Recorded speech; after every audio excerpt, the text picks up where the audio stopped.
আমার ভাইদের রক্তের মধ্য দিয়া দিল্লির সাথে মিটিং কইরা কি করতে চাও? আমরা বেঁচে থাকতে হইতে দিব না।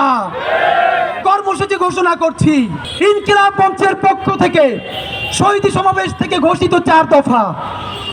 1, সরকারকে আগামী 100 দিনের মধ্যে জুলাই গণহত্যার দৃশ্যমান বিচার শুরু করতে হবে এবং গণহত্যাকারী আওয়ামী লীগকে প্রথমে নির্বাহী আদেশে, তারপরে আদালতের মাধ্যমে এবং সবশেষে রাজনৈতিক সমঝোতায় সাংবিধানিকভাবে নিষিদ্ধের ব্যবস্থা করতে হবে।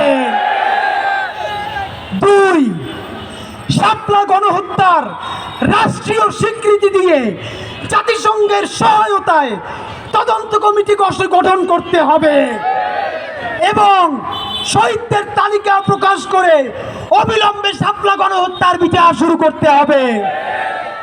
নাম্বার 3, পিলখানা নিয়ে কমিশন হয়েছে। আমরা জানি না সেই কমিশনের রিপোর্ট সরকার প্রকাশ করবে কি না। সুতরাং পিলখানা হত্যাকাণ্ড নিয়ে গঠিত কমিশনের পূর্ণাঙ্গ প্রতিবেদন জনসম্মুখে প্রকাশ করতে হবে।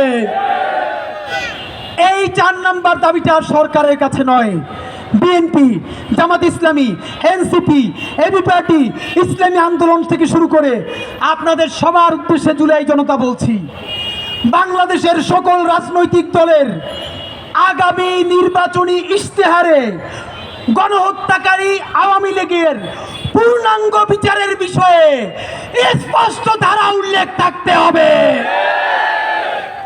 আগামী নির্বাচনে যেই দল নির্বাচনী ইশতেহারে আওয়ামী লীগের বিচার নিয়ে স্পষ্ট ঘোষণা দিবে না, আমরা তাদেরকে বয়কট করব। যদি সব রাজনৈতিক দল মিলে করে তাহলে ভোট হইতে দেওয়া হবে না। আগে সংস্কার না নির্বাচন, এই এলাপ বুঝি না, সবার আগে বিচার। বিচার এই কর্মসূচি আপনাদেরকে বলছি আগামী 100 দিনের মধ্যে